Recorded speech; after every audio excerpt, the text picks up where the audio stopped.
이 은혜의 말씀을 봉독해 올 때 살아계신 하나님의 성을 다 같이 들으시길 바랍니다. 내 이웃의 집을 탐내지 말라. 내 이웃의 아내나 그의 남종이나 그의 여종이나 그의 소나 그의 나귀나 무릇 내 이웃의 소유를 탐내지 말라. 해. 로 타오못 베이 블랙 로 타오못 에셋 레카 아브다 베아마토 쇼로 바못 베콜 아쉐르 레레카. 이게 이제 원문입니다. 로 타오못 하면 이제 탐내지 말라는 거거든요. 이제 강하게 있는, 강한 욕망이라든가 탐심, 이걸 이제 탐내다 말인데, 이건 뭐 집이라든가 뭐 물질뿐만 아니라 그 집안에 있는 모든 소유, 이거 다 할 수가 있겠죠. 또 사람도 마찬가지고 사람의 뭐 생명까지도 이렇게 다 해당이 되겠죠. 마음까지도. 하여튼 그 탐내라는 것은 이제 대상들이 많습니다. 자, 여러분 어떤 사람이 이제 자기가 평상시에 안 보고 싶어 하는 원수한테 특별한 제안을 받습니다. 저거 좀 없어졌으면 좋은 사람인데 그 사람이 이런 말 합니다. 야, 내가 부자인데 통일 네가 벌어가지고 네가 여기서 아침에 해 뜨고 시작해서 나가가지고 해 뜰 때까지 딱 돌아와서 네가 돌아온 그 땅 내가 다 줄게. 여기 사방 몇 병이가 다 내 땅이가 알잖아. 그러니까 욕심이 이제 올랐겠죠? 그 제안을 즉시 받아들입니다. 주인공은 새벽부터 해가 뜨면서부터 걷기 시작합니다. 쉬지 않고 걸읍니다. 그러면서 이건 내 거야. 이 땅 내 거야. 옆에서 또 친구가 같이 따라가서 이제 응원해서 주는데, 야, 좀 쉬어가면서 해, 쉬어가면서 해. 너 이렇게 가다 너 죽어. 아니야. 조금만 더 하면 돼. 조금만 더 해야 돼. 아주 극심하게 더위하고 피로도 불구하고 주인공은 물 마실 시간도 아까워가지고 물도 안 마시고 음식도 안 먹고 막 계속 걸어요. 주변 사람들이, 야, 너 쓰러져. 물 마셔야지. 너 하다못해 이 햄버거 갖다 샌드위치라도 먹어. 하다못해 김밥이라도 먹어. 이거 먹는 시간에 내 걸음 늦어진다니까. 아무도 걸으면 늦어지겠잖아요. 그잖아요. 뭐 먹으면서 하니까. 오직 땅을 더 얻겠다고 많이 갑니다. 해가 질 무렵에 주인공은 이제 목표 지점에 이제 다시 돌아온 지점에 도착합니다. 그런데 돌아왔어요. 극도의 탈진으로 쓰러져 숨을 거뒀습니다. 주인공 얻은 것은 자신의 무덤, 그 땅, 잘하면 2평이고 아니면 1평이고 요즘은 반평도 안 되죠. 예. 근데 이것이 우리의 얘기가 요즘 세대의 사람들의 얘기예요, 사실은. 예. 여러분과 저는 조금 더 해탈해가지고 조금 더 이렇게 위에 있어서 아닌 것 같이 하지만 사실 우리의 과거 얘기일 수 있어요. 예. 앞뒤 모르고 막 갈 때 않습니까? 예. 그래서 이걸 노래, 저걸 노래, 이걸 가져야 돼, 저걸 가져야 돼. 정신에 쫓겨 다녔잖아요. 그런 사이에 해가 지고 있더라는 거예요. 예. 다행히도 지금 이제 수명이 좀 늘어나긴 했어요. 그게 조금 다행인데, 예전 같으면 이미 진작파, 여기, 글쎄요. 뭐 여러분은 몰라도 저는 느꼈어요. 뭐, 너무 심하지 않습니까? 아이, 권사님 그러시면 안 되지.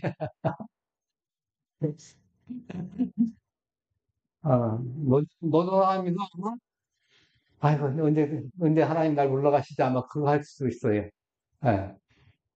한 100년 전쯤에 대부분 그랬을 겁니다. 여러분, 해적은 이제 작은 배로 해적질을 합니다. 지금 소말리아 쪽에 해적들이 나타나고 막 그러는데, 그들의 행위는 물질에 대한 탐욕에서 비롯되고, 그로 인해서 바다를 불안하게 만들죠. 이 사회는 이럴 것을 이제 범죄다 해가지고 강력히 이제 비난하고, 한국에서는 아주 거기에 해군 함대를 파견해가지고 그걸 잡고 막 그럽니다. 그런데 알렉산더 대왕과 같은 사람은 유럽을 갔다가 막 했거든요.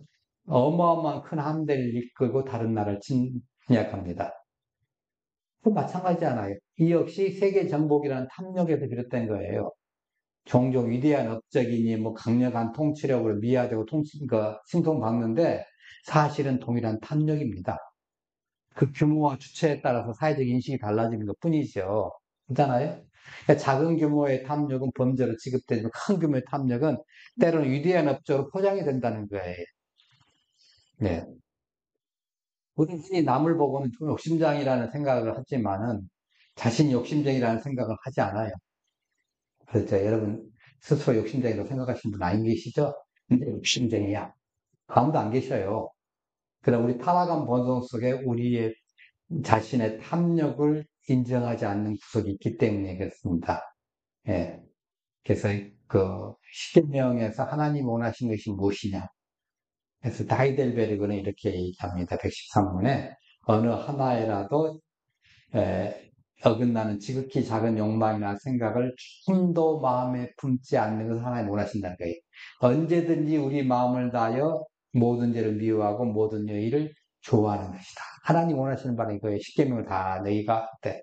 뭐 이양 만김 그 다음 거 읽어봅시다. 114번. 그런데 하나님께 돌아온 사람들이 이 계명을 완전히 지킬 수 있습니까? 예, 아닙니다. 가장 거룩한 사람이라도 이 세상에 살 동안에는 그래가지고 지금 것이요 만일이 모기를 만납니다. 모르게 살기 있어. 그러니까 하나님이 주신 은혜에 따라서 계명을 지키면서 우리가 살고 가고 있는 것이지 우리의 힘으로 우리의 능력으로 이렇게 하나님의 계명을 지키고 있다고 말하면 안 되는 거예요, 사실은. 예. 예수님한테 젊은 그 이제 부자 청년이 와가지고 계명을 지키라니까 저 다 지키고 있습니다 그랬잖아요. 그 말은 뭐야? 하나도 안 지키고 있다는 거예요. 진짜 지키면 이게 얼마나 힘든지 몰라요. 예. 아니면 건설로 지킨다든가 그런 거 가능하겠죠. 흉내만 내면 가능해요. 그러나 진짜 지키면 이게 그렇게 힘들어요. 예. 자, 115번 봅니다. 이 세상에서는 아무도 십계명을 완전히 지킬 수 없는데 하나님께서는 왜 그렇게 엄격히 십계명을 설교하게 하십니까? 네, 평생 동안 우리의 본성을 더욱더 알게 했고 그리하여 그리스도 안에서 사지와 어려움을 더욱더 간절히 추구하도록 하기 위함입니다. 이 세상의 삶을 마치고 목적지는 완전에 이를 때까지 하나님의 형상으로 더욱더 변화되기를 끊임없이 노력하고 하나님께 성령의 은혜를 구하기 위함입니다. 네. 이거 완벽하게 지켜서 너희들 구원받아 이렇게 주신 것이 아니에요. 우리한테는. 예. 또 그때 당시 사람들도 그래요. 그래서 하나님 도저히 우리 안 됩니다. 하나님 은혜로 베풀어 주세요. 이걸 지금 해야 되는데 우리가 지킬게요. 그랬거든 금방지게. 그러니까 그 못 지키고 뭐예요? 나라 망하고 그랬잖아요. 북쪽 망하고 남쪽 망하고 예. 못 지키고 나서 이 10번째 계명이 탐내지 말라는 것은 십계명 전체 정신과 핵심을 보여주는 요약입니다. 사실은 10번째 계명이 단순한 앞선 계명들의 반복이 아니라 계명 전체의 그 정신을 담고 있다는 거예요. 첫 번째 계명이 하나님만 섬기라는 명령을 시작했잖아요. 주제가 되죠. 그래서 모든 계명에 신실하게 순종할 때 하나님 섬기는 결과가 나게 되는데, 그래서 내가 누구한테 살짝 거짓말을 해놓고 내가 하나님 잘 섬긴다 할 수 있나요? 안 되는 거예요, 이게. 우리 안에 거짓의 아비는 사탄인데, 사탄의 그 말을 따르면서 내가 하나님을 섬긴다는 말을 할 수 없잖아요. 예. 그래서 이 10번째 계명, 이제 전체 계명의 핵심 요약이라는 거죠. 행동 지침이고, 그래서 유기체처럼 전체가 하나가 이게 묶어가는 겁니다. 이 십계명 전체가. 그래서 모든 계명을 준수하게 근본적인 거죠. 그래서 이제 현대사에서 탐욕은 매우 보편적인 현상입니다. 흥미롭게도 사람들은 자기가 탐욕스럽지 않다고 생각을 합니다. 한번 이렇게 보면요. 근데 그런 사람들 중에 상당 부분이 또 어떠냐면 쓸데없는 물건 잔뜩 사정해 있는 사람 있죠.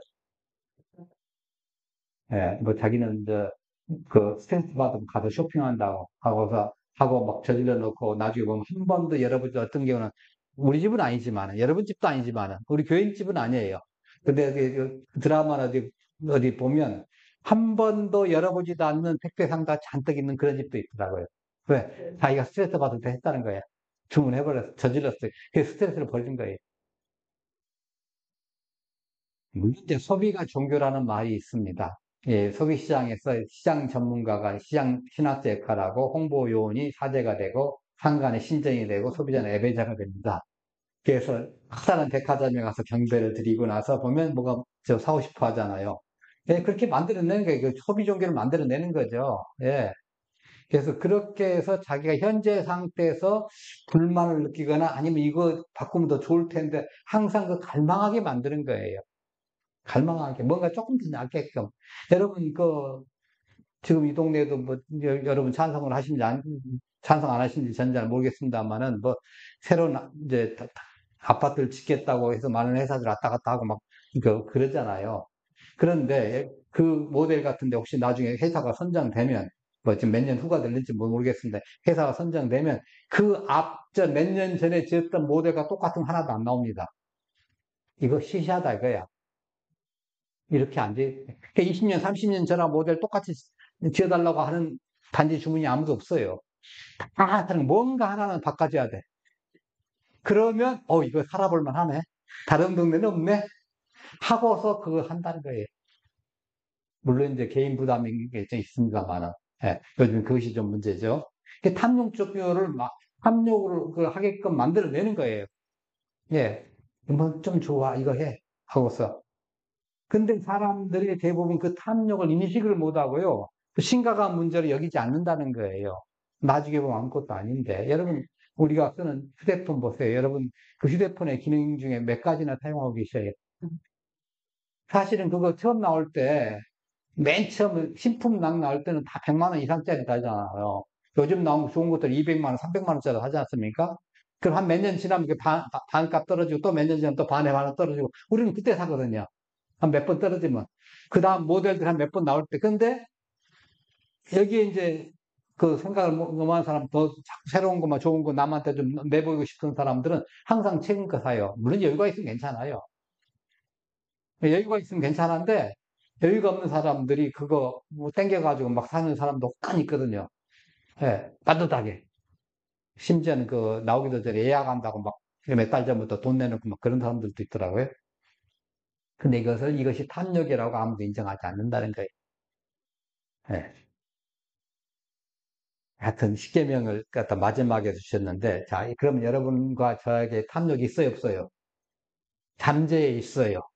잠재해 있어요. 이 시간에 그것을 정확하게 알아보고 그것을 이제 해결하는 방법을 우리가 배워야 돼요.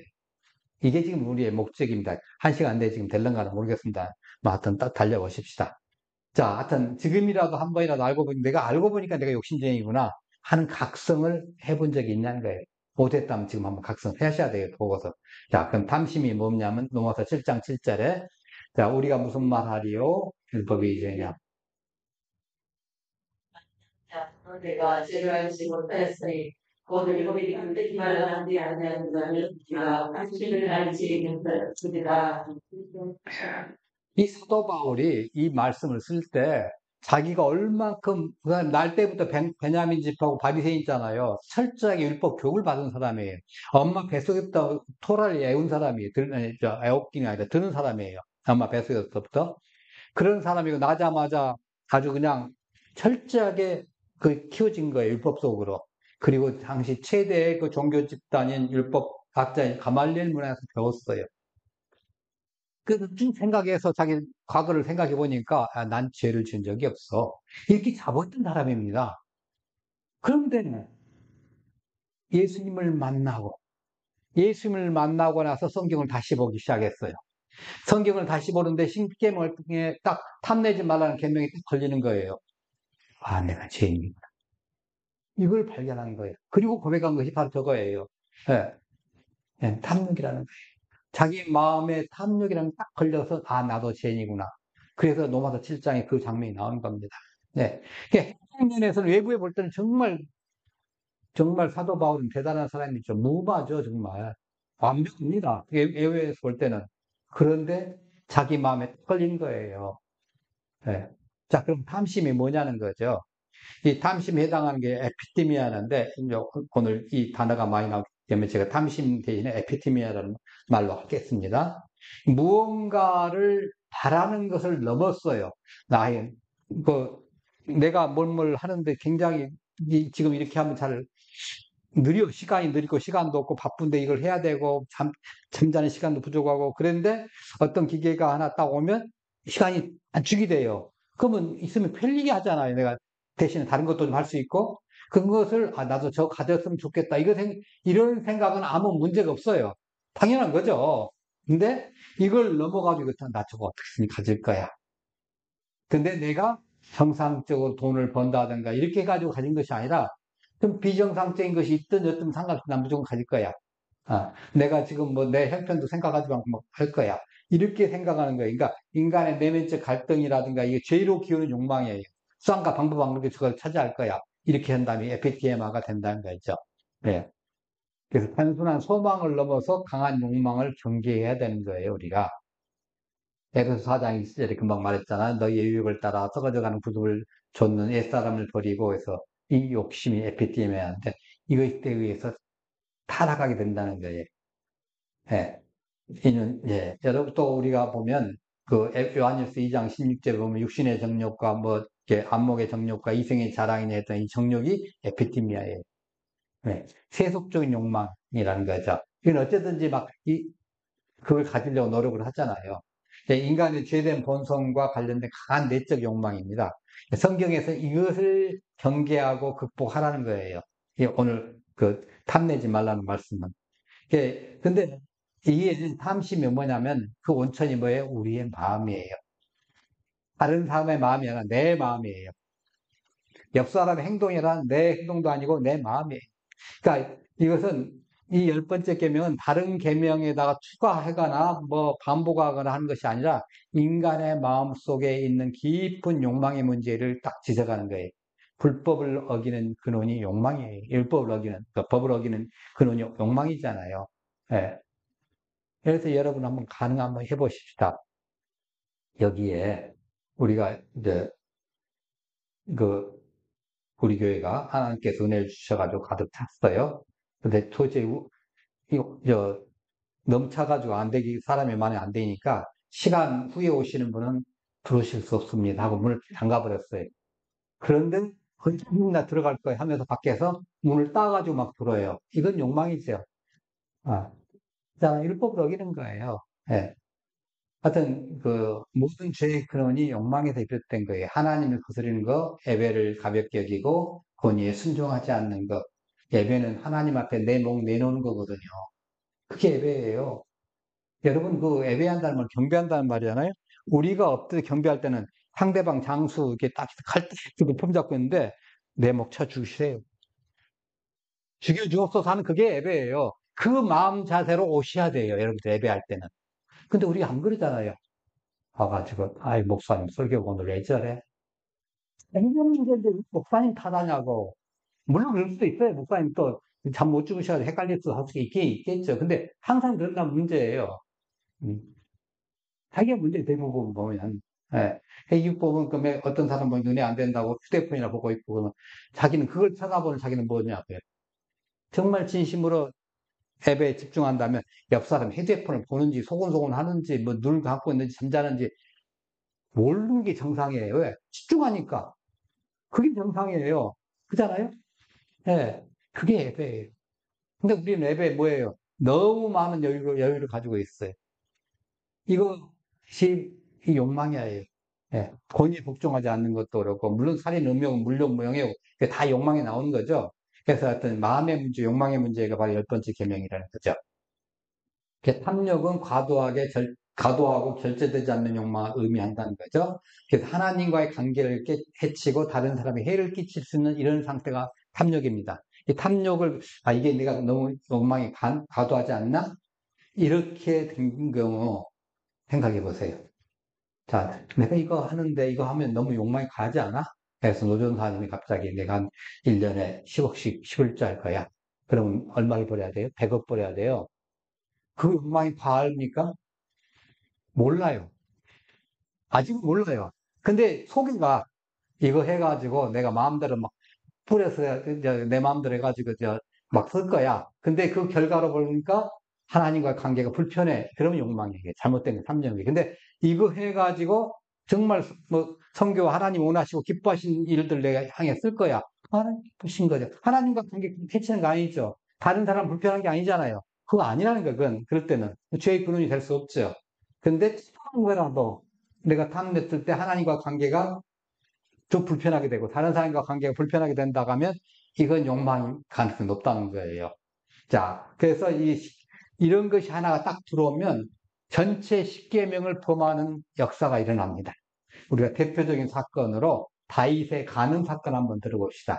자, 1계명이 뭐라고 했죠? 나 외에는 다른 신들 내게 두지 말라. 근데 다윗은 자신의 욕망을 하나님보다 우선시했죠. 그러니까 실질적으로 자신의 욕망을 자기의 하나님으로 삼은 거예요. 1계명 범했죠? 자, 2계명이 뭡니까? 우상을 만들지 말라. 근데 육체적 쾌락과 권력을 우상화했어요. 2계명 변했죠? 3계명 여호와 이름을 망령되게 일으켰지 말라. 자, 하나님 이름으로 선택받은 왕이잖아요. 근데 그의 행동이 잘못되면 하나님의 이름을 먹칠하는 거죠. 맞죠? 그러니까 3계명 어겼죠. 4계명 안식일을 기억하여 거룩히 여기라. 영적인 안식과 하나님과의 관계를 소홀히 한 거예요. 예. 이게 평상시에 이게 잘 돼 있다가 하면 다윗이 그걸 못하지요. 예. 5번째, 내 부모를 공경하라. 자, 이게 다윗의 가늠에 부모 무슨 관계가 있냐 생각해보세요. 부모와 조상들의 가르침이, 야, 네 마음대로 가늠하든지 말든지 상관없어. 네 마음대로 살아. 이렇게 했을까요? 이세가? 아니잖아요. 그 조상들의 가르침을 무시하고 불명예스러운 한 거예요. 누구 자식이래 그러잖아요. 그러니까 하면 부모 욕먹인 거죠. 그냥 부모 공경해서 이건 범죄예요. 6번째, 살인하지 말라. 우리아를 갖다가 전쟁터 죽게 만들고 간접적인 살인했잖아요. 뭐 7계명 간음하지 말라. 이거 말할 것도 없고. 8계명 도둑질하지 말라. 우리 아이를 빼앗았으니까 이 도둑질한 거고. 그 다음 9계명 내 이웃에 대해 거친 거 하지 말라. 우리 아이의 죽음을 은폐하고 거짓말 했잖아요. 10계명 내 이웃의 것을 탐내지 말라. 이웃의 아내는 밧세바를 탐낸 거예요. 시작은 요거예요. 네, 밧세바를 탐낸 거. 그것을 시작해서 전체 1계명부터 쭉 다 거긴 거예요. 우리는 계명 하나 되게 되면 이게 거기 하나만 그냥 잘못된 걸로 생각하면 그게 아니더라. 그럼 깊이 해보.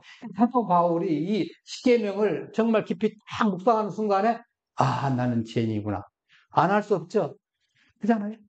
네. 안 할 수 없어요.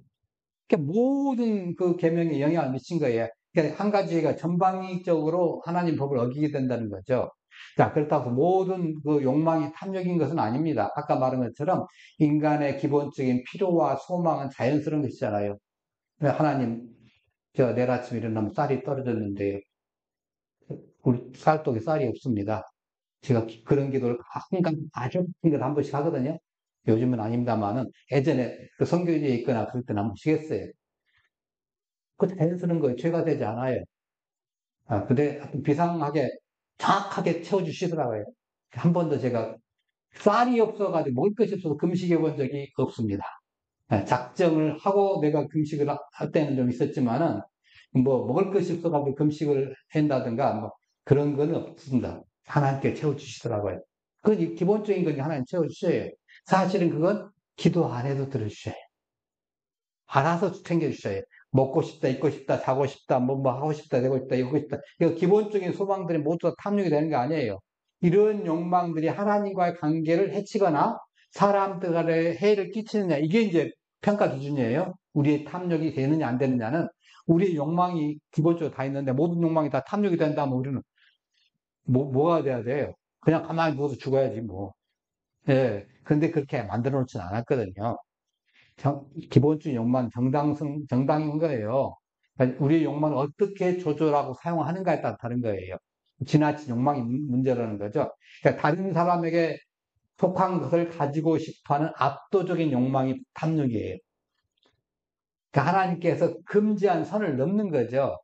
하나님께서 금지하신 선은 성경에서 계시던 계명과 이제 가르침이 정의되는 거죠. 그러니까 내 이웃의 집을 탐내지 말라 하는 것은 이웃의 소유를 부당하게 욕망하는 것 금지하는 거예요.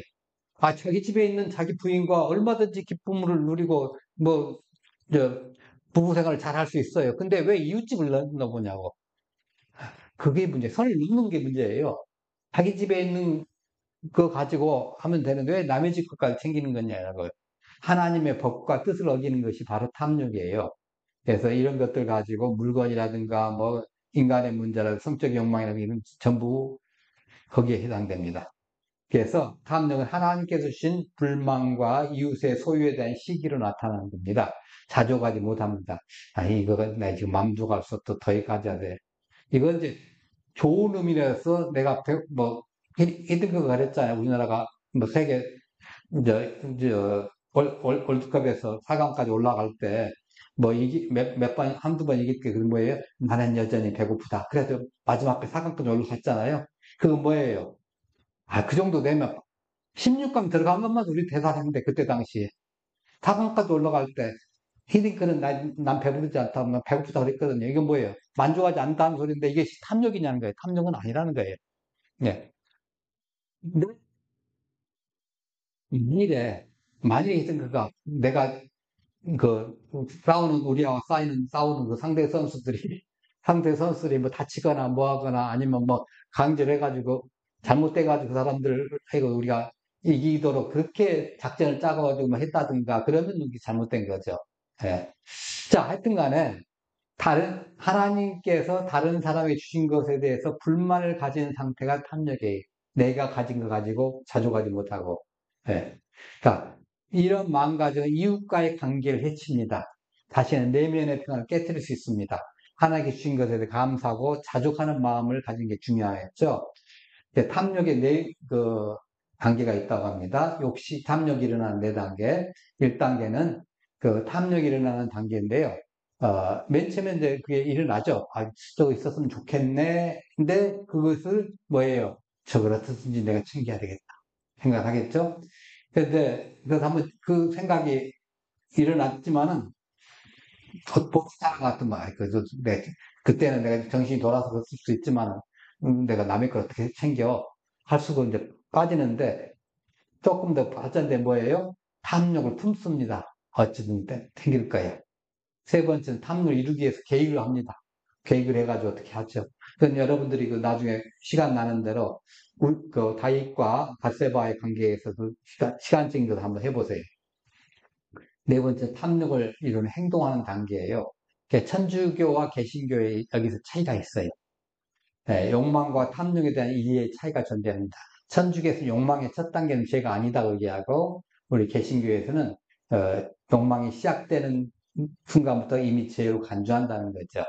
하나님의 말씀을 넘어서는 이제 욕망이 마음속에 자리 잡는 단계부터 죄악이라는 해석이라는 겁니다. 그래서 탐욕이 마음속에 자리 잡으면 이건 결국 행동으로 이어질 수 있습니다. 우리 아간의 얘기 잘 알잖아요. 여리고성에서 전리품을 탐내가지고 그것을 자신의 텐트로 자신의 장막 옮겼어요.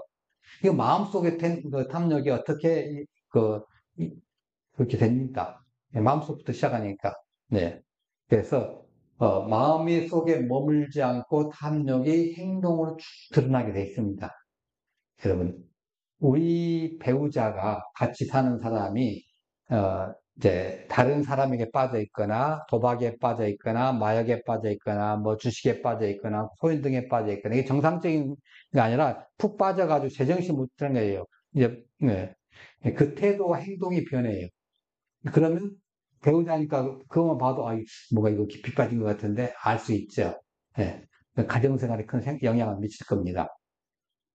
그래서 마음속에서 시작해 행동이 이루어지고 공동체 분열적인 영향을 미칠 수가 있습니다. 그 탐욕을 경계하고 하나님 주신 것에 우리는 자족을 해야 합니다. 그러면 우리가 탐욕이 있는지 없는지 한번 체크를 한번 해보세요. 내가 원망과 불평이 좀 많다. 여러분 몇 개가 있는지 한번 보세요. 다른 사람이 가진 것과 비교해서 저 시기 나고 탐이 난다. 세 번째, 걱정과 공포에 사로잡혀 있을 때 나는 없는데 저 사람은 가지고 있는데 난 저거 없기 때문에 걱정스럽고 공포에 사로잡고 그러잖아요.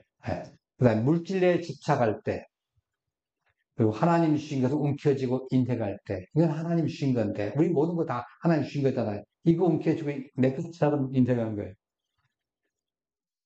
쓰고 남은 부스러기를 하나님께 드릴 때, 이건 저기들이 앞선 교회 선배님들 기도를 잘못해서 그래. 왜냐면 꼭 헌금 기도할 때 뭐예요? 구멍이 털어가지고 한 것처럼 생각을 하거든요. 절대 그 기도하지 말고 쓰기 전에 드리는 것이 정상이에요. 여러분 크리스찬 11조 낼 때 딱 받자마자 맨 먼저 딱 띄워놓잖아요. 실제 교회 가서 내는 날은 그 다음날인, 이제 뭐 일주일 후인지 할 수 있지만은, 그걸 떼어내고 손도 안 대고 봉투에 딱 넣어놔요. 그래야지, 이거 다 쓰고 나서 나머지 갖다가 푼돈들, 이건 푼돈이죠. 예, 그렇다면 이건 탐욕이 있는 겁니다. 그래서 이 체크리스트를 통해서 자신의 마음속에 탐욕이 있는지 이제 체크를 해봐야 돼요. 근데 이제 이게 있어요. 하나님께 그러면 우리에게 욕망을 주시는데, 이 욕망을 갖다가 통해서 순종하고, 또 그것도 누리면서 복을 누리기를 원하시거든요. 우리가 가난하게 살고, 불쌍하게 살고, 꾀죄죄하게 살기를 원하시는 분이 아니에요. 우리도 다른 사람 못지않게 잘 살고, 그래서 다른 사람 도와주고, 선행하면서 이 사회에 선한 영향을 끼치고 살기를 하나님이 원하시거든요. 그러려면 우리의 욕망이 이루어져야 돼요. 순종하는 자에게 상급과 복을 약속했잖아요. 그러니까 복을 갈구하면서 노력하는 것은 우리 신앙생활의 중요한 그 부분입니다. 그러니까 물질적이거나 세속적 욕망이 아니라 하나님의 뜻에 맞춰 살도록 하는 그 열망이 필요하다는 거예요. 그러니까 하나님의 약속을 믿고 그분의 지침에 따라 삶을 살아가야 되고 그 가정에서 주어지는 육적인 복, 영적인 복을 받아들여야 돼요. 그러니까 복을 누리기 위해서 이제 생각을 합니다. 여러분 했는지 모르겠지만은 경제 십계명을 갖다가 이제 써놓고 우리가 하나님 저 기도하면서 저렇게 되고 싶어요 하고 기도할 수 있어요. 있잖아요. 신앙생활 일환입니다. 하나님 주신 지혜와 일도를 통해서 삶의 여러 측면에서 균형을 이루고 이거 하나님 뜻에 맞는 것을 할 수가 있습니다. 여러분 경제 십계명 한번 읽어보십시다. 1계명부터 세계를 바라보고 경건한 부자가 되라. 정죄하지 말고 빈자 무시하지 말라. 계급투쟁하지 말고 골고루 나눠주라. 올 100, 올 1000만원 11조 목표를 세우라. 올 100, 1100명의 일자리 목표를 세우라. 다음 세대의 부밀 위해 투자하라. 가난한 사람들 위해 부를 사용하라. 세계 복음화를 위해 부를 사용하라. 부와 관련된 희망은 하나님께 걸어라. 도와줄 기회가 있으면 도와주라. 자, 앞에 1번부터 5번까지만 되면 자기가 부자가 되려는 건데 초점이 맞춰져 있을 것 같아요. 그죠? 올 1000만, 올 100만 원, 10억, 11조 뭐 이런 거. 자기가 부자가 되는 것에 됐구나. 내가 1000명에게 일자리 제공할 수 있도록 기도하는 거 좋죠. 큰 회사를 유겠다는 거니까. 다른 사람이 일자리 제공하고, 그렇게 하면 좋죠. 근데 이것만 본다면 부자가 되겠구나. 근데 그 부를 어떻게 해결해야 된다고? 6번부터 10번까지 보면 뭐예요? 다른 사람을 위해서, 하나님 나라를 위해서 이 땅에 선한 영향을 끼치는 거예요. 이걸 위해서 쓰는 거예요. 자, 이런 경제 십계명을 갖다가 우리가 세워놓고 기도하는 거 전혀 문제가 안 된다는 거죠. 예. 그러니까 전 세계에서 예수님의 복음과 사랑을 전 세계에 나누어주는 세계적인 기부하는 그러한 사람이 되기 위해서 경제 십계명을 적어놓고 그걸 목표로 하고 기도하면서 노력하는 거 이거 탐욕은 아닙니다. 오히려 이게 뭐예요? 대망이에요. 대망. 예. 잠언 30장 8절 9절을 봅니다. 곧 헛된 것과 거짓말을 에게서 멀리 앞서서 근데 필요한데 그거를 여기 지었어서 성대가 들려서 오늘 부르다 영어가 그냥 전제공이에요. 성대가 그날에 그러니까 어떻게 한다는 옆에 가지고 주소만 예. 그러니까 우리가 잘 벌어가지고 내게 주신 일용할 양식을 갖다가 주신데 하나님 앞에 경계하는 게 이거잖아요. 혹시 내가 부자가 되고 하나님 모를까? 하나님께 또 범죄할까? 이것만 아니면 돼요. 이것만 아니면 돼. 근데 대개 사람들이 부가 주어지면 자기가 고생을 해가면서 부를 이뤘든 안 이뤘든 간에 부가 주어지면 자꾸 헛생각을 하는 경우가 있죠. 예, 예, 그게 좀 문제긴 합니다만은 계속 기도하면서 자기를 절제하면서 한다고 하면 좋은 거죠. 자, 탐욕을 금지하는 그 이유를 한번 보십시다. 탐욕을 왜 하지 말았느냐 하면 그 탐욕은 하나님보다 물질을 우선시하게 만들어요. 하나님보다 물질을. 그래서 그 돈과 소유에 대한 끝없는 욕망을 가지고 우리의 마음을 하나님에서 돌려가지고 세상적인 것에 집중하게 만든 거예요. 하나님보다 돈을 더 사랑하게 만드는 겁니다. 요즘 많은 사람들이 다 이러겠죠. 예, 그래서 심지어는 교회까지도 이게 지금 들어와가지고 있어서 정말 하나님 앞에 회개하면서 바로 잡아야 돼요. 안 그러면 우리의 미래에 정말 끊길 수가 있어요. 예. 교회를 다니나 안 다니나 똑같더라. 이거 추구하는 데는 똑같더라. 이렇게 돼버리면 어떻게 돼요? 끝나는 겁니다. 뭐가 없더라. 세상과 똑같더라. 이렇게 되면. 그러니까 탐욕은 영적인 눈을 가립니다. 우리의 시야를 좁혀서 하늘의 것을 못 보게 하고 땅의 것만 집착하게 만들어요. 여러분, 타조라든가 이런 거 이제 보면 어릴 적에 어떻게 시냐면 어릴 적에 머리 위에다가 이게 모자를 씌워놔요. 캡을 딱 씌워놔요. 그러면 이게 날아다닐 수 있는 그 성품이 있는데도 불구하고 이게 안 보이잖아요. 위에는. 안 보이니까 못 날라요. 참 재밌잖아요. 탐욕이 이렇게 만들고 우리 영적인 안목을 해서 우리를 못 보게 만들어내는 거예요. 사람과의 관계를 파괴하고 하나님과의 관계를 파괴하고 돈 때문에 가족과 친구들 배신하게 만들고 다툼과 분열을 이렇게 만들 거예요. 모든 죄의 뿌리가 됩니다. 아까 이미 말씀드렸고 탐욕 우리의 영혼까지 죽여버려요. 결국은 자, 그래서 우리가 탐욕의 노예가 돼가지고 고통받는 것을 원하지 않으시잖아요, 하나님. 그래서 너희 탐내지 말라. 탐욕을 버리고 하나님을 사랑하고 이웃을 섬기는 삶을 살 때 우리가 진정한 자유와 평화를 누릴 수가 있습니다. 성경 속에 탐욕 때문에 망한 사람이 많잖아요. 대표적으로 아브라함의 조카 롯, 여러분 잘 아시니까 생략합니다. 아까 말씀드린 아간, 그 다음에 사울 왕도 마찬가지. 사울 왕은 인기를 원했잖아요. 근데 인기 때문에 자기가 죽잖아요. 다윗을 시기질투해가지고, 아방, 나봇의 포도원 붙잡아 하다가 결국은 하나님 심판받았죠. 자, 그래서 힘들어진 거예요. 아우르 휴즈라는 갑부가 이렇게 했어요. 이 사람 항상 조금만 더, 조금 더, 조금 더. 여러분, 이게 다른 사람 얘기가 아닙니다. 아무리 많은 부자라도요, 내게 돈이 조금 더 있어야 되겠다고 생각하는 거예요. 그래서 옆 사람이 물어봅니다. 얼마나 더 있으면 좋겠습니까? 물어보니까 지금 있는 것보다 조금 더. 모든 사람이 다 그래요. 근데 하워드 휴즈는 이게 조금 더 지나쳤단 말이에요. 그래서 자기가 물려받은 돈이 10억 달러인데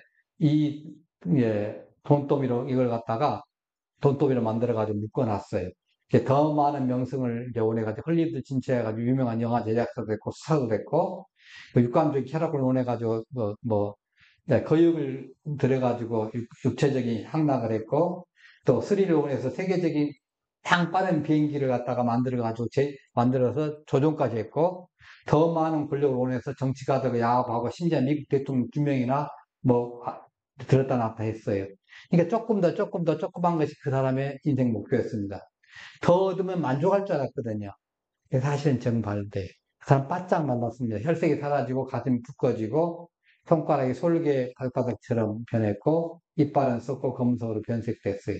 마약 주사를 하도 많이 맞아가지고 몸에 주사바늘이 무수했습니다. 갑부였지만 현직의 모든 기준을 받아 정신 나간 쓰레기로 죽었답니다. 그건 뭐예요? 그건 뭡니까? 사탄에게 완전히 농락당해서 죽은 거죠. 예. 그래서 우리가 자기에 의한 탐욕하지 말고 하나님을 위한 대망을 품어야 됩니다. 자, 그러면 우리가 이 탐욕을 어떻게 해결해야 되느냐? 마음이 원인이니까 마음을 제어하면 될까요? 여러분, 우리의 마음을 제어할 수 있습니까? 제어 안 돼요. 왜? 제 영향 때문에. 예. 산상수훈에서 예수님께서 마음 문제를 이해하셨어요. 예. 산상수훈에서 십계명을 갖다가 마음의 문제를 말씀하신 거죠. 그래서 우리의 의도적인 것을 이제 얘기한 거예요. 아까 말씀드린 이 마음의 문제가 우리가 마음대로 제어하기 힘든 것은 빅디미아라는 이 탐욕이 하나님의 향한 거룩한 욕망이 죄로 인해 애곡이 됐어요. 처음에는 아까 말한 우리가 배고프면 뭐가 좀 먹어야 되는 그런 단순한 거였는데 이게 점점 애곡이 돼가지고 완전히 욕심이 돼버린 거예요. 네. 이거 없어도 사는데 그걸 과도하게 만든 거. 우리의 의지하고는 상관없이 막 그릇된 방향 나가게 만든 거죠. 그래서 왜냐하면 우리의 본성이 죄 때문에 망가졌기 때문에 우리가 마음을 완전히 컨트롤하는 것이 힘듭니다. 그래서 이걸 하려면 이 내 속에서 요동치는 그 탐욕, 에피티에마가 끝없이 나를 지옥으로, 나락으로 떨어뜨리고 있다는 것을 인정을 해야 돼요. 내가 여기서 잠깐만 정신을 못 차리면 내 속에 있는 탐심이 나를 어디로 끌어다녀요? 지옥을 아까 그 하워드 휴즈가 한 것처럼 아무리 돈이 많고 명예가 많고 권세가 많아도 나를 그렇게 지옥의 수속자리로 가게끔 만들어내는 것이 뭐예요? 내 마음속의 탐욕이에요. 그것이 항상 나한테 있다는 것을 잊지 말고 인정을 해야 돼요. 나는 이 정도 교회 생활 몇십 년 했고 뭐 했으니까 내게는 그거 없어. 이렇게 한다면 그 순간 딱 자리 잡습니다. 그런데 왜? 그 대표적인 것이 정말 목회 목회 잘했는데 마지막 때 보면 음, 그 마지막에 그 은퇴할 무렵에 뭐 벌어지는 그런 일들 보면 그런 일 없었으면 좋겠다 한 그런 경우가 간혹가다 보이거든요. 그 교육뿐만 아니라 일반 직장도 마찬가지고. 예. 그게 그러니까 뭐 이것이 나는 없다고 장담한 거예요. 그 인정을 해야 돼요. 그래야만 이게 해결되죠. 그래서 다행히도 우리가 죄로 인해 마음을 제어할 수 있는 상태에 있지만은 예수님께서 십자가에서 죽으시고 부활하심으로써 우리 죄를 씻어냈잖아요. 성령께서 우리 안에 새로운 생명을 부어 내주셨잖아요. 그 하나님을 향한 거룩한 욕망 에피티에마를 다시 이렇게 세워가지고 원래 그 욕망으로 바꿔낼 수가 있어요. 그냥 하나님을 향한 거룩한 욕망으로 이게 변화를 시켜야 돼요. 예. 이러한 변화는 우리 스스로 이루어질 수 있는 게 아니라 삼일체 하나님 우리 삶 속에서 역사하셔야 됩니다. 그래서 그때 우리가 즐겁게 율법을 묵상하고 시편에 하는 것처럼 그 지혜로운 자는 의로운 자는 뭐 여호와 율법을 묵상하고 막 그러잖아요. 그 복 있는 사람처럼 이게 뭐예요? 에피티메아가 회복되는 경우에 탐욕의 원래 의미. 그러니까 그래서 새로운 마음으로 하나님을 바라볼 수 있게 되면 그게 가능하다는 거죠. 그러면 어떻게 됩니까? 결국 우리의 희망은 우리 자신에 있는 것이 아니라 십자가와 부활, 예수님께 있다는 거예요. 이 은혜를 통해서 하나님의 계명을 마음대로 우리가 이제 이행할 수 있고 하나님을 향한 진정한 사랑과 순종을 회복할 수 있습니다. 이러한 변화를 통해서 우리는 삼위일체 하나님을 찬송하며 살아갈 수 있는 겁니다. 나를 나갔던 게 누구예요? 나예요. 나를 새롭게 하신 분은 누구예요? 삼위일체 하나님이십니다. 이렇게 말할 수 있어요. 예. 우리가 죄로 인해 망가졌지만 새로운 성령의 사역을 통해서 날마다 바꿔내는 거죠. 매일마다 하나님 난 죄인입니다. 매일마다. 바울은 자기는 날마다 죽는다고 했잖아요. 바로 이것 때문에 그런 거예요. 자기 안에 끌어오르는 탐욕. 예. 날마다 나를 죽이고 그리스도를 바라보는 거예요. 주님만 바라보는 겁니다. 그래서 우리 속에 거룩한 욕망을 일으키신 삼일째 하나님을 바라보게 하는 것이 바로 십계명의 역할입니다. 자, 그러면 아까 우리가 경제 십계명을 막 말씀드렸잖아요. 그럼 어떻게 이걸 탐욕 극복하고 대망을 품어야 됩니까? 현실적으로, 조금 더 이제 구체적으로. 그래서 이런 겁니다. 이제 제가 아주 간단하게 말씀드리면, 첫 번째, 회개하고 마음을 지켜야 합니다. 우리 마음에 지켜야죠. 내 마음을 갖다가 인정을 해야 돼. 내가 탐심을 가진 사람. 인정하고 거기서 늘 벗어나야 돼. 한 발짝. 두 번째는 범사에 감사하고 자족을 해야 합니다. 자족이라는 건 뭐예요? 스스로 가지고 있는 것에 만족하는 거예요. 있는 거 가지고 쓰는 거예요. 이게 자족이에요. 이게 자족. 세 번째는 늘 그리스도와 함께 동행하는 겁니다. 예수님과 함께 동행하는 것. 탐욕을 버리고 주는 삶을 사는 거 있잖아요. 그리스도하고 동행하는 삶의 일부분이에요. 그러니까 주는 사람이 받는 사람보다 복이 있다고 말씀하신 것처럼 이렇게 주는 삶, 나누는 삶, 베푸는 삶. 그것도 이름 없이 뭐하고 누구의 이름으로? 하나님의 이름으로, 예수님의 이름으로. 이게 진짜 하나님이 원하시는 거예요. 그거 놓고 자기 이름 딱 낸다고 이게 뭐예요? 주는 게 아니에요. 이건 거래예요. 맞죠? 이거 다, 정치하는 사람들 다 그러잖아요. 쳐놓고, 전에 열심히 주잖아요. 그 뭐예요? 나한테 표 찍어주세요. 그 소리잖아요. 네. 영원한 가치에 추구하는 거예요. 그러니까 물질적인 것을 바라보지 않고 궁극적인 것을 바라보는 그것을 좀 가져라는 거예요. 영원한 가치를. 그리고 우리의 삶 속에서 매일매일 하나님께 매일매일 삶을 그 속에 위탁을 하는 거예요. 그래서 하나님을 바라보면서 살아가는 겁니다. 이러한 방법을 통해서 우리가 탐욕을 버리고 하나님을 향한 순수한 열망을 품고 예수 그리스도를 우리의 하나님께 영광 돌리는 삶의 통로로서 살아갈 수가 있습니다. 우리 기도하십시다. 하나님 앞에 하나님 탐심에 대해서 이렇게 배웠습니다. 예, 경제 10계명 같은 그런 것을 세우고 기도하면서 근본적으로 이러한 방법을 통해서 하나님의 우리에게 주신 그러한 삶을 살아가게 하여 주옵소서. 개인 기도할 때